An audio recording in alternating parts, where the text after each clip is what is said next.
안녕하세요. 합격 전략 설명회 초등 선생님들을 위한 그 강의를 진행을 하려고 합니다.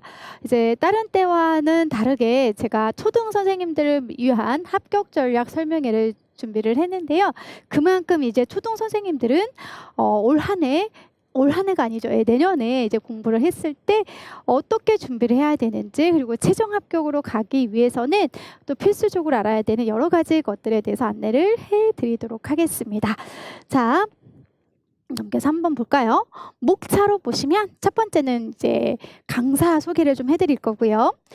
두 번째, 시작이 반, 공부 이렇게 시작하세요 라고 해서 1차와 2차 준비를 위해서 알아야 되는 그런 기본 내용들을 말씀해 드릴 거고요. 세 번째, 공부 이렇게 진행하세요 라고 하는 것은 상반기와 하반기 공부를 어떻게 나눠서 공부해야 되는지 소개를 해 드리려고 합니다. 네 번째는 선생님들이 이제 궁금한 것들을 제가 모아서 질문으로 몇 개 만들었거든요. 그걸 이제 답변하는 형식으로 강의를 진행을 하려고 합니다. 자, 그럼 이제 다음으로 한번 넘어가 볼까요?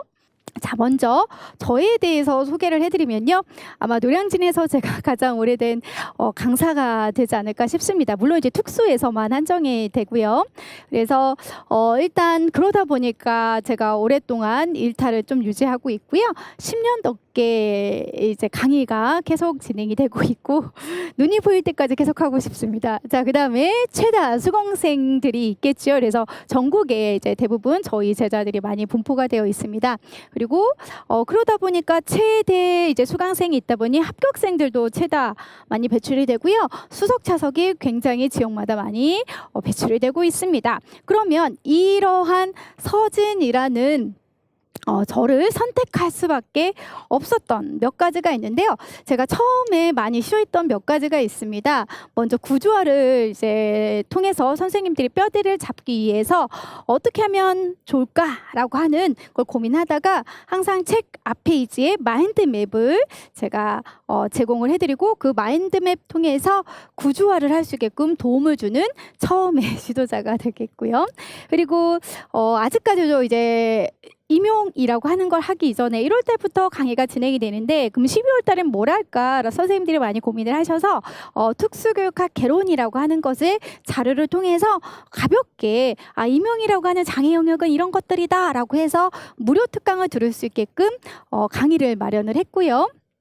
그리고 기출문제를 중간중간 기본 이론 때부터 풀어드리고 있습니다. 그리고 기출 키워드, 기출 키워드에 관련된 책들, 1년 풀 패키지, 이런 것들을 다 제가 처음부터 이렇게 많이 시도를 했는데 올해 같은 경우는요, 무료 2차 피드백도 물론 있지만 무료를 통해서 패키지 혹은 1년 강의를 수강하는 학생들에 한해서는 2차와 관련된 신이라고 불릴 수 있는 교수님들을 이제 초빙을 해서 저희가 강의를 또 진행을 새롭게 해보려고 합니다. 자, 그럼 이렇게 항상 도전을 좋아하는 저는 이제 어떻게 이제 선생님들이 공부를 할 수 있게끔 도와주는 건지 일단 가장 중요한 건 적중이겠죠. 그래서 이번에도 유초중 선생님들이 선생님이 해준 모의고사 혹은 마지막 파이널 강의에서 많이 출제가 됐다라고 하는데요. 어쩔 수 없어요. 공부하는 거지요. 그래서 계속 출제 경향을 분석하고 그리고 올해는 어떤 것들이 문제가 출제가 될 건지 예측하고 그래서 최고의 적중을 제가 자랑을 하고 있고요. 그리고 이제 대학교 강의도 많이 합니다. 지금 12월 말부터 계절학기 또 수업이 진행이 되고 있고 대학교에서 여러 특강들을 제가 진행을 지금 계속 하고 있고요. 그러다 보니까 대학교 2학년, 3학년 학생들도 많이 뵙고 진짜 임용이라고 하는 것을 준비하기 위해서 직강으로 오는 저희 재수생 혹은 수강생 분들 많이 얼굴을 뵙기도 하는데요. 그만큼 강의에 있어서도 저도 쉬지 않고 끊임없이 노력하는 그런 강사입니다. 그러면 이러한 제가 합격을 위해서 선생님들이 가장 중요하게 생각하는 것은 뭘까라고 키워드를 생각을 해볼 때 끈기라고 하는 것이 항상 저의 어떻게 보면 타이틀이 될 수 있을 것 같습니다. 이 끈기라고 하는 것의 의미를 잠깐 생각을 해보면요. 가장 중요한 건 인내심입니다. 그래서 저도 굉장히 선생님들이 저한테 얘기를 할때 선생님 어떻게 그렇게 맨날 공부만 하고 그리고 실질적으로 그 많은 일들을 어떻게 다 하세요?"라고 하는데요. 딱 한 가지 자세입니다.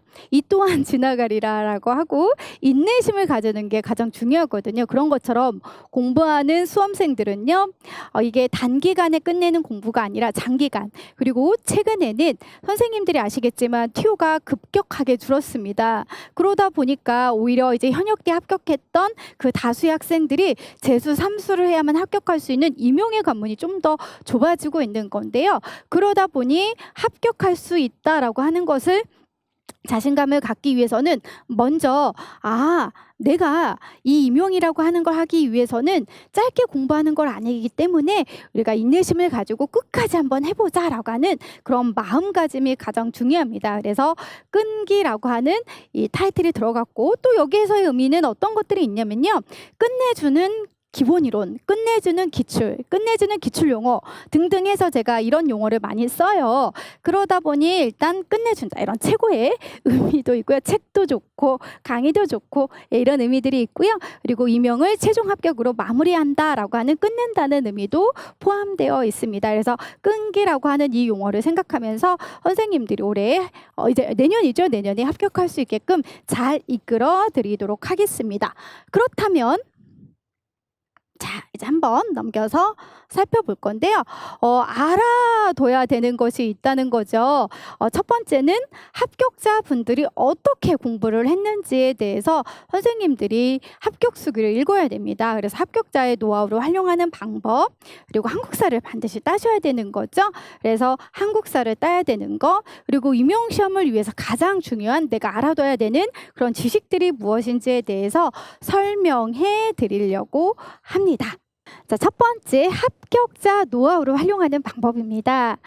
그중에서 이제 합격수기를 읽어보는 방법이 있는데요. 합격수기는 저희 서준특수 다음 카페에 들어가시고 합격수기 게시판에 보시면 수강생이든 비수강생이든 다 읽어볼 수가 있어요. 특히 이제 작년 같은 경우는 뭐 서울 수석이라든지 뭐 경기도 차석 뭐 등등 기타 지역의 수석 차석 분들이 특히 많았는데요.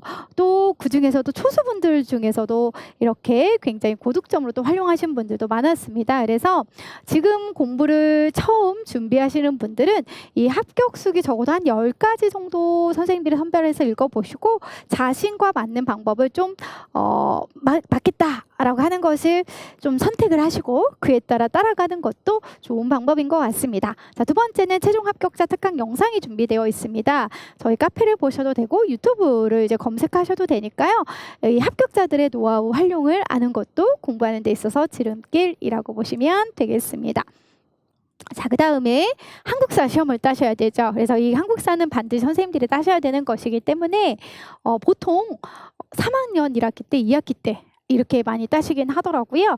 이렇게 따셔야만 되는 이유는 4학년 때 되면 이런 전공 공부, 또 그 전공 공부 외에 일반 초등 이런 교과를 또 공부하셔야 되기 때문에 굉장히 이 한국사를 딸 시간이 없습니다. 그래서 시간이 모자라는 관계로 3학년 때 미리미리 한국사 시험을 따시고요.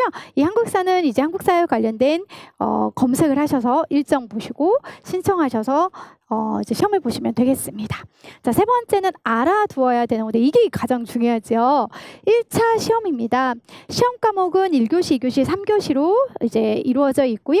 교직 논술입니다. 그러다 보니 서론, 본론, 결론에 맞춰서 한 문제를 60분의 선생님들이 쓰셔야 됩니다. 그래서 9시에서 10시까지 시험 한 문제를 쓰시는데요. 작년과 다르게 초등은 굉장히 작년은 어려웠고요. 올해는 뭐 보통 주변에 보더라도 19점, 20점. 그만큼 본문에 정답이 다 있었다라고 보시면 되겠습니다. 교직논술은 뭐 지금부터 공부하진 않으시고요.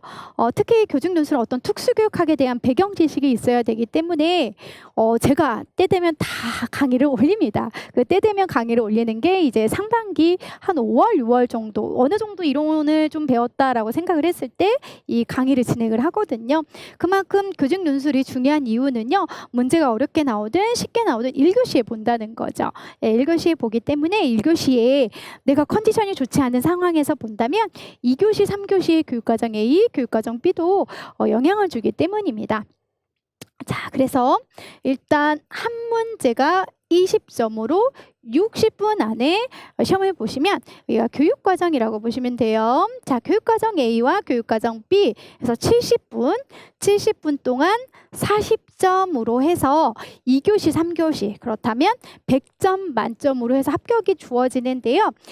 교육과정 A와 교육과정 B가 따로 구분된 건 아닙니다. 그래서 어떤 해에는요.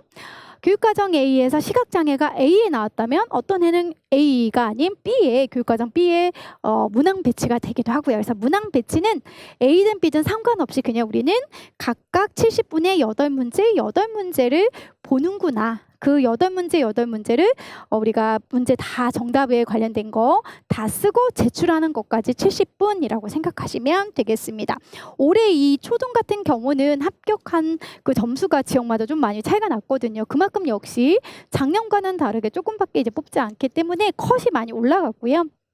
그리고 2차에 대한 것도 경쟁률이 조금은 더 심해질 것 같기는 합니다.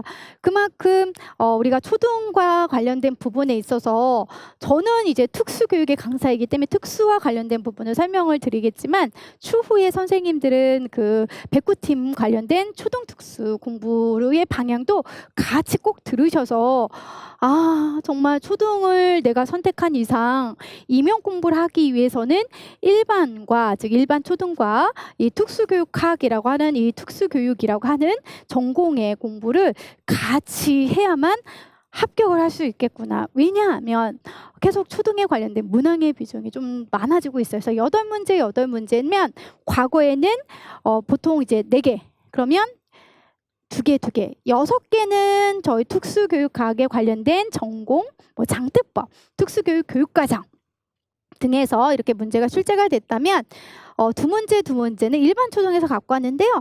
요즘엔 약간씩 차이가 나요. 여기에 조금씩 혼합 문제. 그럼 특수교육학이라든지 일반 초등 이렇게 섞인 그런 문제들이 많이 출제가 되고 있는 상황이다라고 보시면 되겠습니다. 이렇게 해서 선생님들이 시험을 보는 시간, 1차 시험에 관련된 것들을 배점과 같이 한번 살펴봤고요. 초등이기 때문에 전체적으로 이제 공부를 다 해야 돼요. 왜냐하면 초등 같은 경우는 각각의 장애 영역들이 한 문제씩 출제가 되거든요. 그래서 예를 들면이에요. 정서민 행동장애예요. 정서민 행동장애라고 하는 이 장애 학생의 특성과 같이 중지하는 지원하는 문제행 행동, 즉 행동 수정에 관련된 사례 플러스 여기 나오는 특수교육 교육과정이라고 하는 교과, 국어, 사회 이런 것들이 하나의 세트로 섞이기 때문에요. 초등 선생님들 같은 경우는 내가 1학년에서 4학년 동안 배웠던 전공에 관련된 지적장애, 학습장애 이런 모든 것들이 다 시험 문제 출제가 된다라고 생각하시면 되겠습니다. 그래서 특수교육학 부분이 있고요. 그다음에 장특법이라고 해서 법조항. 그래서 여기에서는요. 유특과 중특에 들어가는 부분들을 빼고 초등과 연결되는 부분들만 공부하시면 되고요. 사실은 이제 초등이 부담감이 있는 게 이겁니다. 우리가 작년까지, 그러니까 즉 이제 23학년도까지 우리가 공부를 할 때에 2015 개정과 관련된 특수교육 교육과정, 일반 교육과정을 이제 공부를 하셨을 텐데 내년에는 이제 개정된 총론이 이제 나오지요. 그러다 보니 실질적으로 두 가지를 다 공부해야 되는 이제 부담감이 있는 게 사실이긴 한 것 같습니다. 그래서 이런 교육과정 문제를 하셔야 되고요. 유아특수교육은 따로 하시지 않아야 되고 이런 초등교육과정 전반적인 걸 같이 공부를 하셔야 된다는 거. 자, 그래서 1차 시험에 대한 영역들에 대해서 지금 살펴봤고요.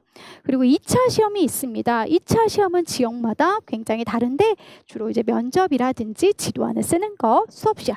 그리고 이 지역마다 다르다라고 했기 때문에 선생님들이 추후에 하반기 때 원서를 쓸 때도요. 내가 살고 싶은 지역의 2차 시험의 전형도 잘 살펴봐야 돼요. 실제 이제 어제 저희가 발표가 났지요. 발표가 났기 때문에 막 지금부터 이제 선생님들이 후회하시는 분들도 많습니다. 많습니다. 내가 다른 지역 썼으면 2차 부담이 조금 더 덜했을 텐데 이렇게 이제 고민하시는 분들도 많은데 뭐 바꿀 수는 없으니까 적응을 하셔야 되겠죠. 그래서 결론적으로는 시험의 영역은 3가지 영역이긴 하지만 여기에 추가되기도 하고 빠진 것도 있을 것이고 지역마다 약간 다르다라고 하는 걸로 생각하시면 돼서 1차와 2차에 대해서 알아들어야 되는 내용들도 지금 살펴보고 있는데 과락도 있어요. 작년 같은 경우 특히 그랬어요. 그래서 작년에는요 이런 교직 논술이 굉장히 어렵게 나왔어요. 그러다 보니까 여기 나오는 교육과정 A와 교육과정 B가 굉장히 고득점이어도 8점 이상을 못 맞아서 꽈락으로 떨어진 분들도 있었었거든요. 그래서 8점 이상 그리고 80점 만점에 30 이상 획득을 하셔야 꽈락을 면하는 것도 알고 계시면 되겠습니다. 그래서 꽈락을 피해야 되고요. 그리고 이제 분야로 봤을 때는 특학, 장애인 등에 대한 특수교육법, 초등특수 이제 교육과정 선생님들이 공부하셔야 되고요. 일반 초등을 다 이제 하셔야 선생님들이 교직논술 1문제 그리고 각각 8문제 이 내용들이 포함돼서 문제가 출제가 되는 거구나 라고 보시면 되겠습니다. 자, 그렇다면 내가 어떻게 공부를 해야 되는지를 이제 안내를 해드릴 건데 첫 번째는 저에 대한 소개도 해드렸고 두 번째는 어떻게 임용 공부를 해야 되는지에 대해서 공부를 1차와 2차로 이루어졌다는 거 어떻게 시작하면 되는지 전공 공부 뭐 일반 초등 이런 것들에 대해서 영역들을 저희가 한번 살펴봤다고요. 그럼 이제 세 번째는 뭐냐 실제 공부를 하기 위해서 어떤 방향으로 내가 서진 선생님 강의를 들었을 때 활용하면 좋은 건지 라고 하는 것에 대해서 알아야 된다는 거죠. 그래서 공부 방향과 전략 그중에 개요를 살펴보시면 계속 이제 반복되는 느낌일 건데요. 이 개요는 얼개를 잡는 거기 때문에 항상 뼈대를 튼튼하게 하는 도식, 마인드맵 구조화라고 하는 것에 대해서 제가 여러 번 설명을 해드릴 거고요. 이런 구조화를 통해서 상반기에 이론을 공부하는 거 그리고 하반기에는 인출도 하고 그리고 응용 문제를 풀 수 있는 그런 능력에 대해서 공부를 해야 되는 것으로 이해하시면 될 것 같고요. 그래서 이런 공부 방향과 전략은 곧 서진 선생님 강의와 연계해서 제가 설명을 드리도록 할 겁니다. 그리고 10년 이상 맞습니다. 굉장히 많은 합격생을 제가 배출을 하면서 변하지 않는 강조 포인트는 무엇인지에 대해서도 말씀을 드리도록 할게요. 자, 가장 중요한 건 구조화입니다. 구조화라고 하는 것은요. 제가 이제 이번에 새로 나온 기본 이론서는 이거보다 좀 더 구체적이게 구조화 그리고 기출에 출제가 됐던 연도들을 다시 한번 이제 세팅을 했는데요.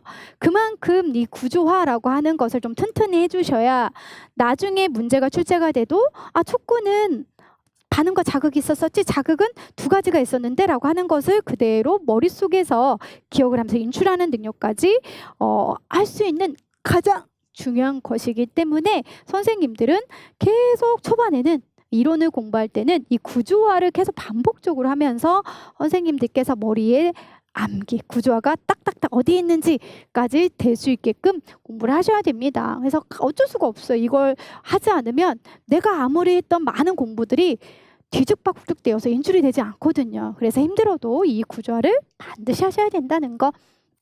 그리고 이 구조화라고 하는 것을 잠깐 살펴보니까 다 뭐가 있어? 맞아요. 기출문제들이 어떻게 출제가 되는지 그런 영역에 대한 연도가 나왔습니다. 그래서 선생님들이 이 구조화라고 하는 걸 공부할 때 기출문제들도 같이 공부하는 것이기 때문에 기출문제라고 하는 것을 아셔야 되는 거고요. 이런 기출문제는 곧 이꼬르 기본 이론과 관련된 내용이구나 라고 하는 것도 살펴보셔야 됩니다. 그래서 이런 도식을 잡으셨으면 기본 이론을 통해서 기출문제를 한번 풀어보시고 분석하고 확장하는 거 이런 것들이 결국 공부 방향과 전략 결국 최종 합격으로 이루어지는 방법들이구나 라고 생각하시면 되겠습니다. 자, 그렇다면 서진 선생님이 기출문제가 여러 번 지금 말씀을 해주셨는데 기출문제는 어디서 우리가 보는 거지? 라고 한다면 교육과정 평가원 들어가시면요. 맞습니다. 기출문제 카테고리가 있어요. 그래서 유초 같이 있거든요. 그래서 초등특수 선생님들은 초등과 관련된 기출문제에만 이제 보실 수가 있는데 저희는 초등이어도 중등 교수님이 문제를 출제하시고 또 유특 선생님이 초등에서 또 문제 출제하시고, 그래서 샘플로 23학년도 기출문제 초등만 보여드리지만 추후에 기출문제를 분석하시고 확장하실 때는 유초중 할 것 없이 다 보셔야 된다라고 하는 걸 명심하시면 되겠습니다. 그럼 이번에 나왔던 기출문제는 어떻게 출제가 되는지 한번 볼까요? 자, 우리가 이 기출문제를 한번 살펴볼 때 작년과 다르게 이제 문제가 훨씬 더 쉽게 출제가 됐다라고 했지요. 그래서 대부분 합격한 선생님들 혹은 합격하지 않더라도 19점, 20점이 많았습니다. 여기 보시면 반가로 1번에 흔히 이제 공부하시면 협력교수 이런 것들이 나왔고요.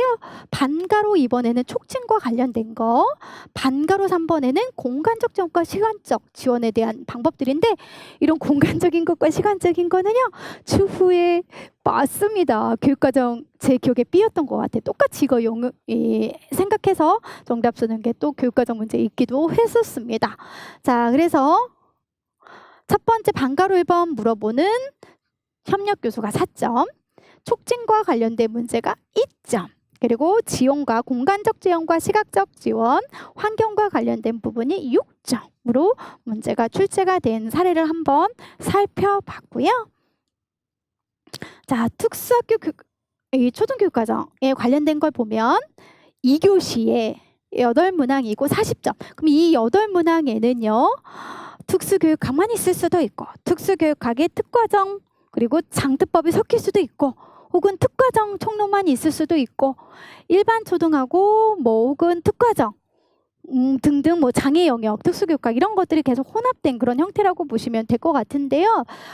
기본적으로 1번에서 6번까지는 혼합되거나 각각 전공과는 관련된 거지만 7번, 8번은 일반 초등에서 갖고 온 문제다라고 생각하시면 될 것 같습니다. 자, 전체적으로 보면 이건 교육과정 문제이죠. 그래서 교육과정 총론에서 매번 한 문제씩 출제가 되고 있습니다. 아마 이제 내년에도 이런 총론에서 5점 정도 출제가 될 건데 당연히 변화가 된 것들이 물어보겠죠. 그래서 초등 선생님들은 총론 5점은 반드시 출제된다라고 생각을 하시고 무조건 암기를 하셔야 되는데, 이땐 비교하는 형식으로 좀 암기를 해두셔야 되겠습니다. 그래서 특수교육 교육과정에서 출제가 됐고요. 2번 문제에서 빵! 선생님들이 놀랐습니다. 왜 놀랐을까요? 이제까지 제가 임용 강사한 이후로 별로 중요하다고 보지 않았던, 그리고 결국은 그냥 우리 항상 매번 그렇습니다. 매년마다 시험 문제 보면 우리가 생각하지 못한 문제들이 출제가 되는데요. 그게 이 문제예요. 그래서 한 번도 선생님들이 공부를 할 때 기출이 출제가 되지 않았기 때문에 보지 않았던 수행평가에 대한 문제가 출제가 됐습니다. 그래서 저 같은 경우도 이렇게 시지각에 관련된 평균, 편차 이런 것들은 해석하는 거 많이 가르쳐 주거든요.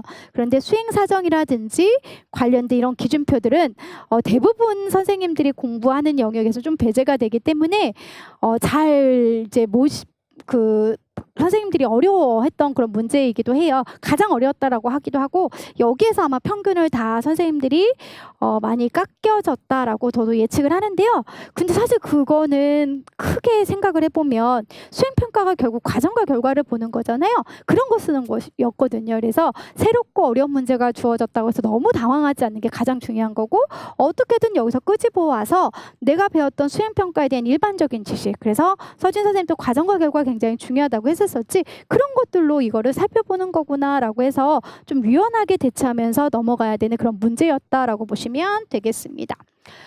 자, 그다음에 세 번째 문제는요, 청각장애 문제에서 항상 장애 영역이 나와요. 그래서 이 문제는 수화와 관련된 문제였고, 역시 우리가 기출문제를 토대로 볼 때 초등보다는 오히려 중등과 좀 적합한 문제일 수도 있을 것 같기는 해요. 왜냐하면 항상 수화만은 나온 적은 없었고요. 교육과정하고 연계가 됐던 게 초등 패턴이었는데 올해는 좀 유형이 달라졌습니다. 그런데 뭐 항상 어쩔 수가 없어요. 매년마다 들어가신 교수님들이 다르다 보니 뭐 똑같아도 문제가 다르게 출제가 되다 보니 항상 그거는 내가 이제 모의고사나 이런 자료들을 통해서 연습을 하는 방법밖에 없다는 거지요. 그래서 수화에 대한 전체적인 문제였죠. 근데 너무 다행히 제가 막판에, 그리고 기출 문제뿐만 아니라 저희 모의고사에서도 이런 문제들을 출제를 해서 어렵지 않게 많이 풀었다라고 또 얘기를 해주더라고요. 그래서 수화에 대한 전반적인 문제에서 청각장애 문제에서 출제가 됐고요.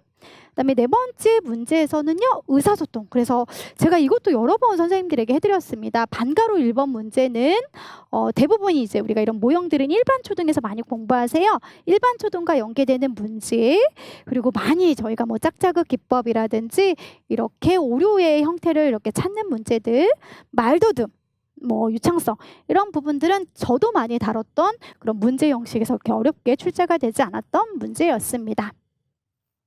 자, 이제 5번 문제를 보면 지적장애 문제였는데 이것도 굉장히 쉽게 문제가 출제가 된 거지요. 그래서 외적 통제소라고 했던 특성 쓰시면 되는 문제였고요. 그리고 여기 보시면 이제 사육과 교육과정, 그래서 일반 초등하고 좀 섞인 그런 문제라고 보시면 좋을 것 같습니다.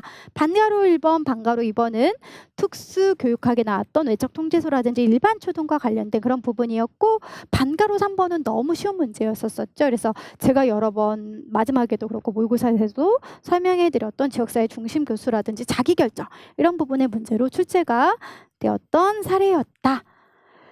자, 그 다음에 6번 문제는 도덕과에 관련된 문제인데 역시 수영, 모형 이런 것들이 출제가 됐죠. 그리고 일반 초등뿐만 아니라 이렇게 쓰기, 그래서 역시 제 모의고사 보면 똑같은 문제가 있었었는데요. 쓰기 과정적 접근이라고 하는 것과 관련된 문제인데 이거는 작년에 중등에 나왔던 문제들이 또 초등에 활용됐다라고 보시면 좋을 것 같습니다. 그리고 나머지 이렇게 학습장애 전체적인 문제라고 한다면 7번, 8번은 맞아요. 일반 초등 문제에서 갖고 오는 그런 문제의 형태입니다. 자, 그 다음에 이제 B를 또 살펴보시면요. B 같은 경우는 여러 개가 이제 섞였어요. 그래서 살펴보면 청각장애 학생도 있고, 큰 틀에서 보면 이제 공학이라고 보시면 좋을 것 같은데요. 그래서 외접근성 지침. 네, 이와 관련된 것도 제가 여러 번 이제 마지막에 꼭 같이 보라고 말씀을 드렸던 거고, 그 다음에 해당하는 이 부분도요, 다 공학과 관련된 거, 역시 장특법이라고 하는 부분의 법에서 섞여서 문제가 출제가 된 그런 문제입니다. 자, 두 번째 문제를 보면 지적장애 문제죠. 이거는 선생님들에게 또 역시 제가 모의고사 때 여러 번 말씀드린 거고, 17년도 그런 기출문제를 좀 봐라라고 했던 거 똑같이 이제 출제가 됐습니다.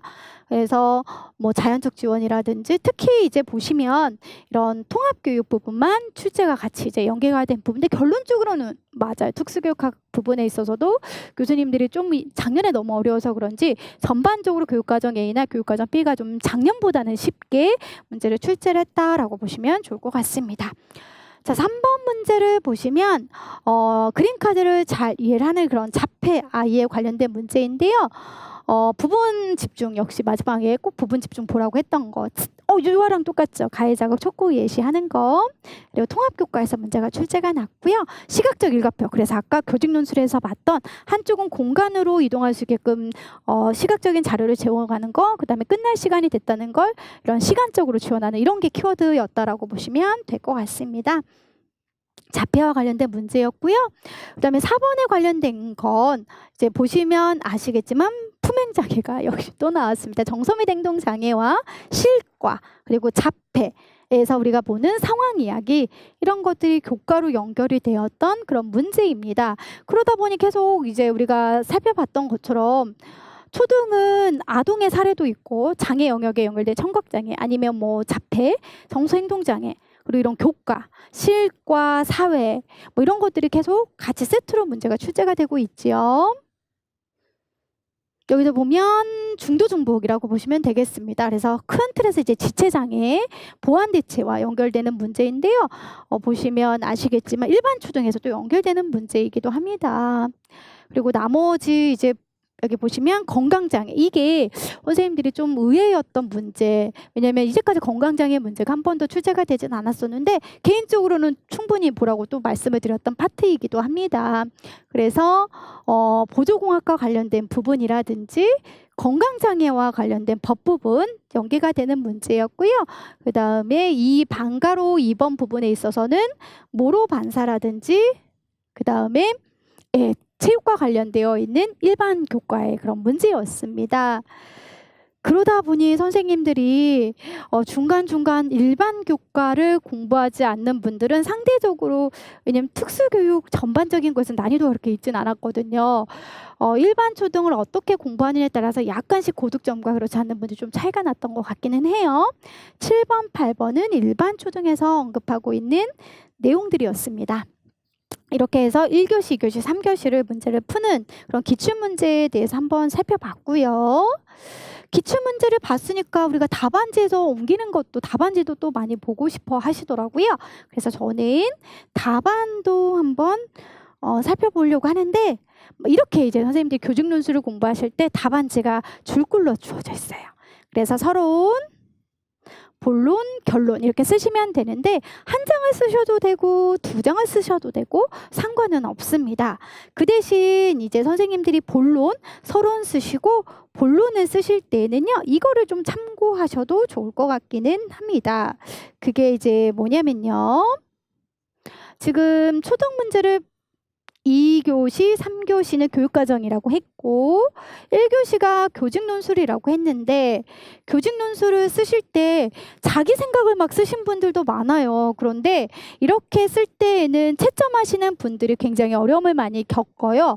그러다 보니 아까 봤던 반가로 1번 해당하는 거, 반가로 2번, 반가로 3번을요 정답 여기 있어요 라고 알려주는 그런 힌트로 서론을 한 보통 4줄 5줄 정도 쓰시면, 여기가 반가로 1번이구나, 정답 여기 있어요, 반가로 2번 정답 여기 있어요, 반가로 3번 여기 있어요 라고 하는 걸로 선생님들이 숫자를 써주셔서 내 정답이 어디 있다라고 알려줘야 채점하기가 쉽겠죠.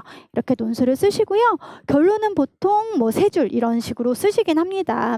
그래서 두 가지 문장으로 쓰고 글씨를 좀 더 크게 쓰시면 좀 채점하는 분들의 입장에서는 명료하게, 그리고 글자를 조금 더 크게 예쁘게 써야 잘 익히겠지요. 그래서 항상 이렇게 무조건 논술뿐만 아니라 답을 쓰실 때는 채점자의 입장에서 어떻게 하면 좀 잘 익힐 수가 있는지를 고민을 하면서 이렇게 답안 연습도 추후에 하시면 좋을 것 같습니다. 그래서 교직논술에 관련된 걸 저희가 봤으면 교육과정 A와 교육과정 B는 8문제라고 했지요. 그래서 문항 1번은요, 문항 1번에 정답 쓰셔야 되고, 문항 2번은 문항 2번에. 근데 나는 문항 1번이 너무 쓸 게 많아서 여기에 무언가 이렇게 썼어요. 그래도 채점은 안 되거든요. 그래서 항상 문항 1번은 이 안에서만, 바깥에 나가도 절대 채점 안 해줘요. 왜냐면 이거는 약간의 의심 사례로 의심을 할 수 있어서 채점 자체가 안 되니까 선생님들은 이 주어지는 공간에서만 정확하게 정답을 써야 되는 거. 그래서 2장을 받으시고요. 이렇게 8문제를 답을 쓰시고, 교육과정 B도 이렇게 1, 2, 3, 4 주어지는 번호 문항대로 정답을 쓰시면 되겠습니다. 자, 그래서 저희는 답안지도 한번 살펴봤고, 기출문제 분석이라고 하는 것도 한번 살펴볼 건데요. 실질적으로 저희가 이 기출문제를 분석을 하실 때에는 공부해야 되는 부담이 사실은 많죠. 그 많다라고 하는 게 초등이어도 초등만 하는 게 아니라고 했어. 유아, 중등 다 해야 되는 건데, 그렇다면 공부를 효율적으로 한다라고 했을 때는 이런 흐름을 잘 파악해야 되는 거구나. 자, 먼저 예전에는 09년도부터 12년도까지는 저희가 1차, 2차, 3차 객관식, 2차는 서술 논술, 세 번째는 지금처럼 2차의 형태인 면접 혹은 지도안 짜는 거 수업 시험, 이런 형태로 4개월 정도 시험을 봤습니다. 그래서 내가 여유가 된다면 1차의 시험 문제인 이런 객관식 문제도 볼 수 있으면 좋을 것 같고요. 만약에 내가 이렇게 여유가 없다면 12년도까지는 객관식 문제까지 포함되어 있어. 하지만 13년도부터는 지금과 똑같은 임용의 체제인 1차와 2차로 이루어져 있기 때문에 나는 1차만 볼 거야 라고 했을 때는 서답형만 보셔도 돼요. 근데 이제 저는 이해를 돕기 위해서 객관식 문제도 넣어놓고 서답형 문제도 넣어놓고 놓고 어떻게 이제 기출문제를 풀고 분석을 해야 되는지 그 흐름만 살펴볼 수 있을 거고요. 이제 이거는 흐름만 살펴보는 것이기 때문에 실제 내가 지식을 습득하고 연습을 하실 때는 제 방법을 생각하면서 더 다양하게 고민해 보시면 사고의 확장을 할 수 있을 것 같습니다. 자, 먼저 이제 객관식 문제 출제가 됐던 대표적인 자기교수법이라고 보시면 되는데요. 이 황교사가 적용한 자기교수법이라고 하는 명칭도 시험 문제 많이 출제가 됐고 항상 이것은 절차, 단계에서 문제가 많이 출제가 됐습니다.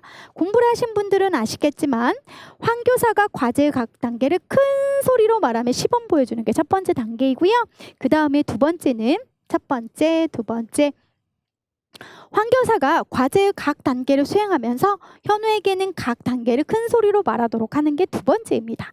그 다음에 이제 현우가 큰 소리로, 그 다음에 혼잣말로 속으로, 그래서 3, 4, 5단계로 이루어진 거예요. 그래서 정답이 5번으로 체크하는 문제였고요. 그 다음에 객관식 문제를 또 살펴보니 자기점검, 자기교수, 자기강화 이런 용어들이 있습니다. 이제 한 가지 더 한다면 자기평가, 이 모든 게 다 기출문제로 나왔던 것이기 때문에 네 가지를 다 공부하셔야 되는데 OX, 이게 말 그대로 자기점검을 얘기하는 거죠. 정답이 자기점검과 연결해서 가만 보면 안 되니까 이렇게 두 개가 연결되어야 될 것 같고요. 그리고 컴퓨터 게임을 하도록 한다라고 하는 건 스스로에게 강화를 주는 거니까 2번이에요. 그러면 이런 기출문제를 풀고 확장을 할 때는요. 선생님들이 자기교수법에 대한 절차니까 절차를 단계 명칭하고 완벽하게 또 공부하셔야 되고 추후에 오늘 사례는 없지만 자기점검에 관련된 정의, 뭐 지도하는 방법, 뭐 효과적인 이유, 자기평가, 이런 게 다 맞겠죠. 그래서 용어만 보지 마시고 관련된 개념들을 확장해서 보셔야 되는 건데요. 저는 오늘 자기교수만 예로 들어 설명해 드리도록 할게요. 앞에서 이미 자기교수라고 하는 것의 용어와 여기 나오는 절차를 쭉 한번 체크해보는 문제를 살펴봤어요. 그런데 추시라고 하는 건 뭘까? 또 궁금해하신 분들이 있어서 말씀을 드리는데요. 이 추시는요. 12년도까지는 아까 3차역까지 저희가 시험을 봤다고 했죠. 그때까지는 정말 경쟁률이 말이 아니었어요. 지금도 물론 경쟁률이 많이 높다고 하지만 그때는 보통 30대 1, 뭐 심각한 때는 50대 1까지 갔던 굉장히 많이 안 뽑을 때가 있었는데요. 그때 이제 저희 교수님들도 다 그렇고 많이 이제 저희가 힘을 모아서 특수교사 많이 모자란다. 그래서 상반기에 시험을 한 번 더 준 기회가 있었습니다. 그때를 이제 추시라고 하고요. 대부분 모든 기출문제는 저희가 교육과정평가원 안에서 살펴볼 수 있지만 추시는 국립특수교육원에서 주관을 한 것이기 때문에 그 관련된 문제를 보시고 싶은 분들은 국립특수교육원에서 자료를 찾아보시면 될 것 같습니다. 그래서 이런 자기교수 훈련이라고 하는 단계가 이렇게 해서 기출문제로 출제가 되었는데요. 이렇게 한번 문제가 출제가 되면 선생님들은 이 모든 세트를 기본적으로 이해하고 암기를 하셔야 됩니다. 그래서 저는 이제 흐름만 말씀드린다고 했기 때문에 시범 보여주는 거고요. 여기에서는 앞에서 보니까 혼잣말로 과제를 수행한다 이런 내용들이 있었어요.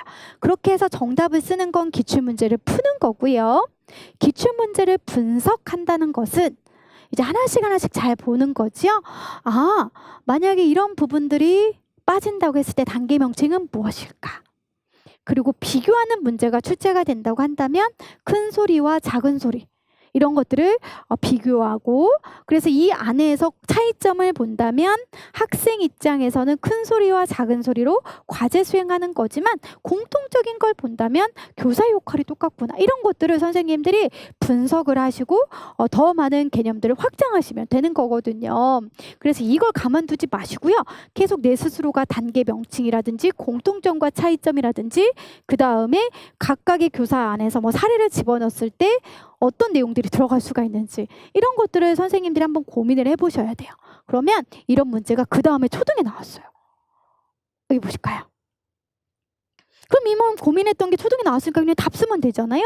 큰 소리로 3단계구나. 그러면 관찰하고 피드백 이렇게 나와. 그럼 이제 예를 들어 3, 그럼 4단계는 또 뭘까? 혼잣말로 작은 소리 5단계는 뭘까? 앞에서 보니까 속으로래. 그럼 속으로. 이런 것들을 다 선생님들이 계속 공부를 하면서 머릿속에 생각하고 사고하고 인출도 같이 해보시면 좋죠. 근데 이런 문제가 유아에 또 나왔어요.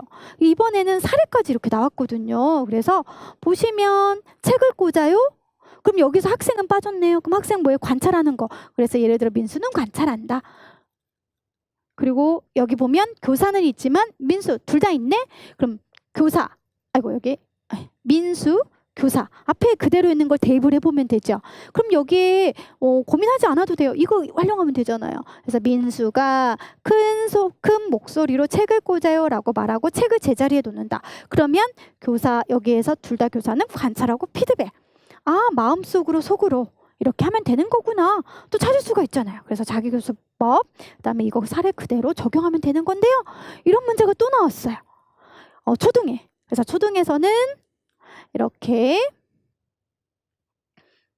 한번 볼까요? 네, 초등에서는 지적장애와 또 연결되는 패턴이었는데요. 스스로 속으로 말해가면서 자기 교수 쓰는 거구나. 그런 초등 문제고요. 그 다음에 유아에 또 나왔어요. 그럼 유아에 보시면 여기거든요. 태우가 속삭이던 혼잣말로 그러면 4단계 자기 교수 용암에 관련된 거네요. 그리고 인지적 모델링, 외적 모방, 그러면 3, 4 선생님들이 앞에 있는 거 그대로 해서 학생 교사 이런 거 다 써보면 되는 거잖아요. 그런데요, 일단 선생님들이 고민하지 않아도 돼요. 여기가 4번째 단계라고 했으니까 속삭이듯 혼잣말을 어떻게 하면 될까요? 앞에서 있는 것처럼 큰 목소리로 나는 조용히 그림책을 볼 거야 하고 생각하면 되고요. 여기 5번째 맞아요. 태호가 속으로 나는 그림책을 볼 거야. 그래서 그대로 이렇게 옮기면 되는 그런 문제였습니다. 그런데 이 문제가요. 또 나왔어요. 23년 유아 또 볼까요? 그래서 니은, 디귿, 지우의 행동이니까 관찰하는 것도 쓰시면 되고 그리고 아까 우리가 2번째에 해당하는 내용들이 이렇게 있었었잖아요. 그러면 교사의 말을 큰 소리로 따라하면서 아이 행동을 그대로 아이고 어디 갔죠? 줄을 서서 차례를 기다린다 라고 하는 것을 또 대입해서 써주면 되는 거잖아요. 그래서 하나를 완벽하게 해놓으면 이 안에서 분석하고 확장된 개념은 굉장히 많이 알 수가 있어요. 그래서 처음에는 좀 오래 걸립니다. 그래도 이렇게 상반기에 때는 하셔야 추후에 하반기 때 그 노력했고 투자했던 시간들을 또 보상을 받을 수가 있는 거거든요. 그러니까 선생님들이 이 과정은 반드시 하셔야 된다라고 생각하시면 되겠습니다. 자, 그 다음에 또 볼까요? 자, 그 다음에 이제 기출문제 분석하고 별첨 자료까지 저희는 일단 봤습니다. 그러면 전반적인 개요에서는 결국은 도시 구조를 잡아라. 그리고 이 구조를 잡는 데 있어서 결국 구조화가 만들어지는 건 기출문제다. 그래서 기출문제와 관련된 문제도 한번 봤고 정답으로 옮기는 답안지도 봤고 그리고 문제를 분석하는 걸 봤어. 그래서 상반기는 이걸 그대로 적용하면 되는 거구나. 그래서 상반기 때 내가 공부하는데 아직 12월 달에는 할 게 없어요? 그렇지 않다는 거죠. 그래서 선생님이 끝내주는 기본 이론 워밍업이라고 해서요. 큰 골격을 우리가 만들 수 있는 그런 특강을 또 준비했습니다. 그래서 유튜브에 보시면 워밍업 무료 특강도 있고요. 이것만 하면 너무 또 선생님들이 아쉬워할 것 같아서 마인드맵으로 끝내주는 기출용어라고 하는 막근기도 큰 틀에서 또 구조화시켜준 강의가 있거든요. 그거를 계속 귀에서 듣다 보면 1월 달부터 공부할 때 조금은 더 편안하지 않을까 싶습니다. 그래서 이 시기에는 선생님들이 워밍업이라든지 막근기라고 하는 걸 유튜브에서 찾으셔서 수강하시면 훨씬 더 도움이 많이 될 거예요. 그러면 이런 강의를 토대로 1, 2, 3월 첫째 주까지 저희는 조금 더 뼈대를 튼튼하게 해주는 우리가 모습으로 가고 있지요. 그래서 끝내주는 기본 이론반이라고 했을 때는 기출 문제에서 출제되고 있는 기출 이론들을 배우는 거. 먼저 여기에서 80% 이상 시험 문제가 출제가 된다라고 했으니 얘를 정확하게 건강하게 튼튼하게 골격을 잘 맞춰줘야 나중에 정상적인 이런 사람의 모습으로 살도 붙고 튼튼하게 확장하고 분석하는 단계로 가는 거구나 라고 생각하시면 되겠습니다. 자, 상반기의 이론을 그럼 효율적으로 공부할 때에는 나는 학문하는 학자는 아니기 때문에요. 결국 강사의 말을 잘 듣고 따라오시면 되는데 결국 이제 저 같은 경우는 가장 많은 수강생에 그래도 합격률이 가장 높잖아요. 그럴 때 선생님들이 이런 방향보다는 조금 더 많이 벗어나는 다른 그러니까 즉 흔히 말하는 임용과 거리가 멀게 공부하시는 분들도 많이 봤어요. 그럴 때는 오히려 합격을 목표로 한다고 한다면 좀 저를 믿고 따라와 주시면 좋을 것 같고요. 이렇게 학문을 하고 싶은 분들은 특수교사 되시고 난 후에 굉장히 많은 또 공부하시거든요. 대학원도 가셔서 석사 박사 하신 분들도 많으니까요. 그때 하셔도 늦지 않습니다. 그래서 지금은 합격이 목표라고 한다면 효율적으로 하는 게 중요하고요. 그런 효율적인 공부를 하기 위해서는 반드시 제가 강조한 도식을 뼈대를 튼튼하게 하셔야 되는 거고 이런 뼈대를 튼튼히 했을 때 실제 조금 더 내용까지 보완할 수 있는 한 권으로 끝내주는 기출 키워드라고 하는 이 한 권의 책을 활용하셔도 굉장히 효율적이고 효과적이었다라고 해서 합격 수기를 보시면 이 책에 대한 추천도 굉장히 많습니다. 이런 자료들을 통해서 이론 공부는 좀 효율적으로 하시면 좋을 것 같고요. 그래서 다시 한번 아까 봤던 이런 구조화의 틀이라든지 한 권으로 끝내주는 기본 내용 그리고 여기 있는 기출 연도들이 있는데요. 제가 올해는 선생님들에게 어떻게 하면 또 도움을 많이 줄까라고 해서 한 가지 이상 정규 강좌를 들으신 분들에게 이런 끝내주는 기출 키워드 작년에 우리가 촬영했던 부분들을 다시 한번 복습한 의도로 했으면 좋겠다라고 해서 또 수강할 수 있게끔 해드렸거든요. 꼭 기본 이론 듣고 또 이 강의도 수강하시고 이렇게 하시면 좋을 것 같습니다. 근데 이건 이제 바로는 못 듣고요. 책을 제가 또 다시 만들어야 돼서 그건 또 역시 공지로 안내해 드리도록 하겠습니다. 자, 그래서 이제 또 구조화해서 설명해 드리는 모습. 그래서 결국 상반기에는요, 선생님들이 1, 2, 3월에 해당하는 기본 이론반을 수강하시면 기본 이론뿐만 아니라 이제 올해는 맞습니다. 이제 내년이 이제 23년도, 24년도 대비해서는 한 권으로 끝내는 기출 키워드도 다시 한번 복습할 수 있게끔 수강할 수 있다는 거. 3, 4, 5, 6일 때는 기출문제 분석하고 강론 심한데요. 왜 이렇게 길어? 라고 얘기하지만 길다는 사람 못 봤습니다. 예, 맞아요. 그만큼 해야 될 것도 많고 시간이 너무너무 빨리 지나가는데요. 선생님들이 그래서 상반기가 눈 깜짝할 사이에 지나갔다 이런 말들을 많이 하십니다. 그래서 4, 5, 6에 왜 눈 깜짝할 사이에 지나가냐라고 했더니요. 이것만 공부하진 않거든요. 그래서 추후에 보면 또 해야 될 공부에 대해서 말씀을 드릴 거고요. 그래서 상반기에는 이론을 좀 더 튼튼히 하는 그런 기간이라고 한다면 하반기 때는 이제 내가 공부했던 것들을 이제 점검해 보는 시간이 필요하지요. 그래서 장애 영역별로 8주 정도에서 인출하는 연습을 가질 거고요. 이때 각각의 장애 영역에서 내가 보완할 부분 그리고 확실하게 기억하는 부분들을 체크했다면 이제는 실제 우리가 아까 봤던 교직 논술 그리고 교육과정 A, 교육과정 B처럼 모의고사를 통해서 초등반을 위한 특강을 즉 강의를 진행을 하려고 합니다. 그래서 올해 같은 경우는 내년 같은 경우는요. 맞아요. 유아와 초등을 같이 함께 수업을 진행하진 않고요. 초등을 위한 강좌 모든 모의고사를 따로 날짜를 정해서 하려고 하니까 초등 선생님들도 역시 기대를 또 많이 해주시고 초등만을 위한 그런 커리큘럼을 위해서 백구팀과 또 많은 노력을 하도록 하겠습니다. 그래서 인출하는 시간입니다. 그래서 하반기 때 인출도 하고 응용하는 문제까지 연습을 하시면 10월 둘째 주 정도 대부분 1차 시험을 본다는 거. 그리고 2차 준비도요. 지금 너무 호응이 좋습니다. 그래서 저랑 같이 책 교재를 편찬한 선생님께서 우리 수강생들을 위해서 무료로 지금 계속 이제 피드백도 해주시고 카페 보시면 아실 것 같기는 해요. 지도 안 쓰는 거 수업 실현 댓글도 굉장히 활발하게 좀 달아주시고 계십니다. 그래서 2차도 굉장히 만족스럽고 그리고 철저하게 대비할 수 있게끔 특강이라든지 이런 피드백을 또 준비하고 있습니다. 그래서 2차 준비도 그렇게 같이 병행을 할 거고요. 그래서 이제 제 강의는 이제 다시 겹쳐진다고 했지요. 원위협이나 무료 특강 막근기 들으시면 끝내주는 기본 이론에서는 3월 첫째 주 9주이지만 사실은 9주 안에 끝낼 수 있을까요? 그러긴 좀 힘들어요. 그래서 제가 중간중간 10주 정도 아니면 그 이상에 해당하는 분량을 제가 미리미리 1, 2월 달에 좀 찍어 놓을 거거든요. 그러니까 선생님들은 기본 이론이라고 하는 거에서도 결국 양이 적지 않다. 그걸 튼튼하게 할 수 있게끔 제가 잘 안내를 해드릴 거고요. 기출문제를 분석하고 강론 시반 이런 상반기 때 특수교육학만 하는 건 아닙니다. 그래서 초등특수니까 초등특수를 위한 교육과정, 그래서 15, 20이 나왔던 것들을 또 강의를 진행을 할 거고요. 장특법을 또 선생님들이 따로 초등만 해당하는 거 들으셔야 되는 거고, 유초 이제 같이 진행하지 않고 초등특수 선생님만을 위한 교육논술을 따로 준비해서 초등만을 위한 그런 특강도 같이 진행을 하다 보니 3, 4, 5, 6에 눈 깜짝할 사이에 많이 시간이 흐른다라고 말씀을 하십니다. 특히 이제 실습을 갔다 온 선생님들이 5월 달에 이렇게 붕 뜨시니까 굉장히 또 혼란스러워하고 공부 습관에 대해서 고민도 많이 하시는데요.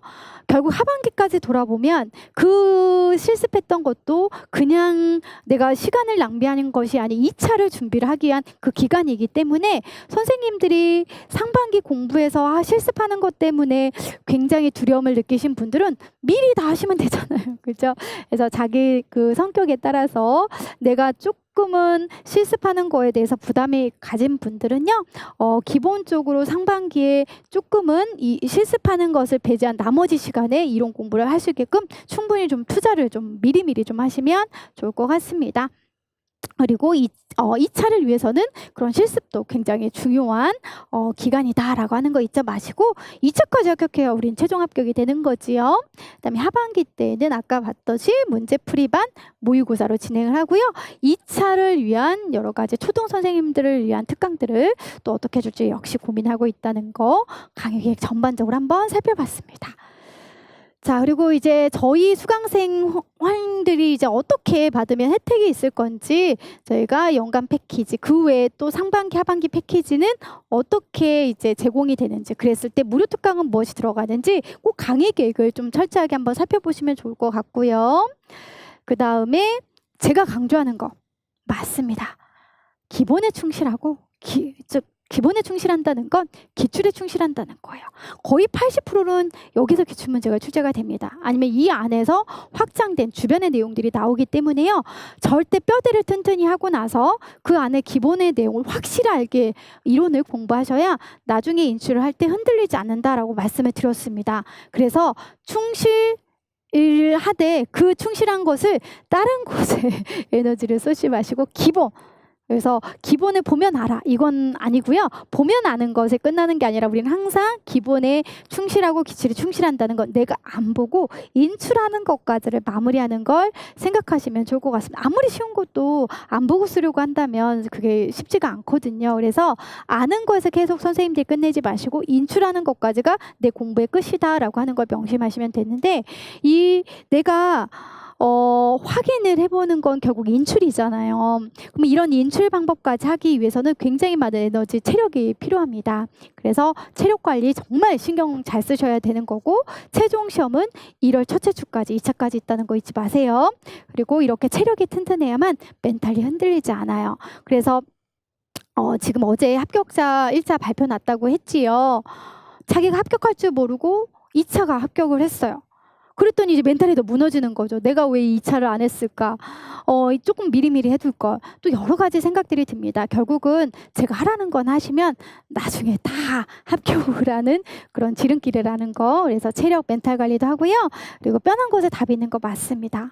실천이 중요하죠. 그래서 오늘 합격 전략 설명회 강의를 듣고 나서부터 바로 내가 공부를 어떻게 해야 되는 건지 유튜브 강의도 들어보시고, 그 다음에 합격 수기도 읽어보셔서 많은 도움을 받도록 하시면 좋을 것 같습니다. 자, 그리고 이제 선생님들이 많이 궁금해하신 이제 질문의 형태에서 마지막 이제 파트이기도 하죠. 경쟁률을 볼까요? 진짜 말도 안 됩니다. 왜 이렇게 많이 줄어들었는지. 거의 반절 이상이 이제 TO가 반토막이 이상 났지요. 그래서 경기 같은 경우는 190명 뽑는 게 이번에 52명 정도 뽑습니다. 그러다 보니 상대적으로 경쟁률이 많이 높아졌고, 경쟁률이 높다는 건 그만큼 합격으로 가는 그 합격 점수의 컷도 굉장히 높아졌다라고 생각을 하시면 될 것 같습니다. 그리고 이 각각의 이제 경쟁률도 한번 살펴보시긴 했지만, 실질적으로 1차와 2차 또 지역이 너무 다르다 보니까 어떤 쪽은 뭐 예를 들면 광주는 14, 거의 15대 1 정도가 있는 곳이 있고요. 또 어떤 곳은 뭐 6점 4 정도 이렇게 해서 거의 2배 이상의 또 경쟁률 차이가 나는 곳도 있습니다. 그런데 이런 것들은 다 2차 시험이 또 다 지역마다 다른 걸 감안해서 선생님들이 원서를 쓰셨다는 거 잊지 마시고요. 나중에 내가 내년에 이것만 보고 판단하지 마시고 반드시 경기면 경기에 대한 2차 전형, 서울이면 서울의 2차 전형, 강원이면 또 강원에 대한 2차 전형 다 다릅니다. 그거 꼭 참고해서 원서 쓰시면 좋을 것 같습니다. 언제부터 공부하는 게 좋을까요? 바로 이 순간부터. 그래서 계속 선생님들이 지금부터 계속 제가 이제 해야 된다라고 하는 것을 말씀드리는 이유가 전공을 특수만 하는 건 아니잖아요. 그래서 우리는 일반 초등도 같이 해야 되는 것이기 때문에 사실 시간이 많이 없습니다. 그래서 바로 하는 게 가장 정답이고요. 그리고 이제 공부하다 보면 왜 이렇게 초등은 범위가 넓어에 대한 선생님들이 고민도 많이 하시고 많이 이제 낙담도 하시고 하시는데요. 그건 초등 특수를 전공한 모든 분들에게 해당이 되는 거니까 그에 대한 생각은 빨리 버리고 빨리 내가 이 시간을 쪼개서 공부의 양을 미리부터 채우는 거에 대한 집중을 좀 하시면 훨씬 더 좋을 것 같습니다. 그리고 응시 지역별로 시험 차이가 있나요? 예, 이번 같은 경우는 결국 1차 시험지는 내용의 차이는 없는데요. 지역의 컷 점수는 좀 차이가 있었습니다. 그래서 충남 같은 경우는 경기보다 훨씬 더 높은 점수로 합격이 있었던 것 같아서 지역마다 정말 몇 점 정도 차이가 나는 게 있으니까 선생님들이 1차 합격에서는 지역마다 차이, 2차는 더 많이 전형이 다르다. 이거 기억하시고 스터디는 꼭 해야 할까요? 스터디와 관련된 부분에 있어서는 많은 질문을 제가 받는데요. 많이 얘기합니다. 나의 무엇을? 성향을. 그래서 다른 사람과 이렇게 으쌰으쌰 하면서 내가 에너지를 받는 사람이라고 한다면 스터디를 조금 더 이제 적극적으로 활용하시면 좋을 것 같고요. 오히려 이렇게 직접 만나서 하는 것보다는 나는 1대1이라든지 줌이 좀 괜찮다라고 하시는 분들은 1대1로 만나서 내가 장특 뭐니까 물어봐 답해봐 이런 식으로 묻고 답하는 형식의 스터디도 괜찮고 혹은 뭐 대면 스터디가 아닌 아까 말씀드렸던 줌도 선생님들이 많이 활용을 하시더라고요. 그래서 줌으로 하셔도 되고 아니면 짝 스터디 그래서 만나서 이렇게 하는 것도 있지만 전화로도 또 많이 하시거든요. 그래서 전화로 묻고 답하는 형식의 스터디도 있으니까요. 이 다양한 스터디를 한번 해보시고 이거저것도 안 맞는다면 나는 그냥 자기주도적인 성향이면 스스로 공부하셔도 많이 합격을 하시니까요. 스터디는 자신의 성향에 따라 하시면 좋을 것 같습니다. 그리고 직강, 인강 뭐가 낫나요? 라고 많이 물어보는데요. 일단 둘 다 직강을 듣든 인강을 듣든 합격한 선생님들이 많습니다. 이것도 역시 성향 차이라고 생각할 수가 있는데 직강은 말 그대로 이제 자극을 확실하게 내가 느낄 수 있다는 거고 인강 같은 경우는 내가 좀 더 시간을 효율적으로 활용할 수 있는 그래서 각각의 장점, 단점이 있는데요. 일단은 내가 인강을 들어봤을 때 1시간만 집중해서 듣고 좀 졸거나 이렇게 내가 내 스스로의 스케줄 관리가 좀 어려운 분들은 직강으로 모셔서 빨리빨리 그때그때 끝내는 것도 도움이 되거든요. 그리고 이제 만약에 직강이 나한테는 하루 종일 너무 힘들거나 시간 낭비라고 하신 분들은 이제 인강으로 들으시면 되는 거고 그래서 이거를 자신의 공부 스타일에 좀 판단을 하시면 좋을 것 같고요. 많이 물어보는 게 이제 서브노트 단권한데 개인적으로 재수 이상이면 서브노트도 괜찮아요. 왜냐면 어느 정도 다 공부를 했기 때문에 커리를 따라갈 수가 있고 새로운 부분의 내용을 보완해서 서브노트를 작성할 수가 있는데요. 저는 개인적으로 4학년이면 좀 반대거든요. 왜냐하면 제 주변에서 너무 많이 봤어요. 서브노트만 예쁘게 정리하려고 정리하다 보니 벌써 1차 시험이에요. 근데 정리하는 것에서 끝나면 안 되죠. 왜냐면 이 머릿속에 있어야 되고 인출을 하는 것까지가 1차의 준비 과정이기 때문에 개인적으로 좀 4학년 선생님들의 시간을 좀 절약하기 위해서는 단권화가 훨씬 더 좋을 것 같아요. 그래서 뭐 예를 들어 기본 이론서 정서 행동을 봤으면 아까 제가 요래는 이제 무료로 들어가는 기출 키워드를 같이 묶으시고 나중에 이제 3, 4, 5, 6대 기출문제를 공부하실 때 기출문제 해서 이걸 이제 하나씩 묶어서 총생송 공부할 때 기본 이론 보고 기출문제 풀어보고 기본 이론에 없는 내용 해설 자료 보시고 이걸 조금 더 다시 한번 정리할 때는 기출 키워드 이렇게 정리하시고 이런 식으로 단권화를 하셔도 좋으니까요. 선생님들이 역시 자신의 공부 스타일을 좀 파악하시면 좋을 것 같습니다. 자, 이제 마지막으로 주요 강론책들을 좀 궁금해하시는 분들도 많아요. 그래서 대부분 임용시험은 어디에서 출제가 되는지 그런 강론 서적에 대해서 안내를 좀 해드리려고 해요. 정서부터 한번 살펴볼 건데 정서행동은 윤점영 교수님 강론이라든지 정서행동 최근에 나왔던 거에서 주로 기출이 출제가 되고요. 자폐 같은 경우는 주로 이제 자폐성 장애 학생 교육인 박미애 교수님 책을 많이 활용을 하십니다. 그리고 이제 학부 때 대부분 선생님들이 2판으로 공부하셨던 지적장애 학생 교육 2판이 아닌 이제 3판으로 올해 공부하셔야 되고 2판을 갖고 있어도 어차피 선생님들이 3판으로 변화가 된 건 12차 정의이기 때문에 12차에 관련된 내용들만 추가적으로 해서 보셔도 상관은 없습니다. 그다음에 학습장애는 이제 초등 같은 경우는요. 사실은 총론보다는 학습장애 이론과 실체와 김동현 교수님 책에서 왔다 갔다 이렇게 반복적으로 출제가 되는 경향이 좀 있거든요. 그래서 강론책을 좀 미리부터 지금 1, 2, 3 들어가기 전에 하고 싶다라고 한다면 그냥 자기가 학교에서 배웠던 학습장애 책을 쭉 전반적으로 한 번씩 읽어봐도 여기 있는 강론하고 크게 다르지는 않을 겁니다. 그래서 내가 갖고 있는 학부 때 배웠던 학습장애 책들을 좀 활용해서 읽어보시면 도움이 될 것 같고요. 시각장애는 이태용 교수님 강론인 책에서 많이 출제가 되고 있고요. 행동수정은 양미애 교수님 책임과 그다음 이성봉 교수님 책인 곳에서 많이 출제가 되고 있습니다. 그다음에 지체장애 학생 교육이라고 했을 때는 대부분 이제 필독이죠. 박은혜 교수님 책. 그다음에 의사소통도 이제 고은 교수님 책에서 주로 많이 보시고요. 사전과 평가 올해 이제 사전과 평가 문제 다 여기 이승윤 교수님 책에서 문제가 출제가 됐고요. 공학도 우리가 교육과정 B의 1번 다 이 책에서 이제 출제가 됐다라고 보시면 될 것 같습니다.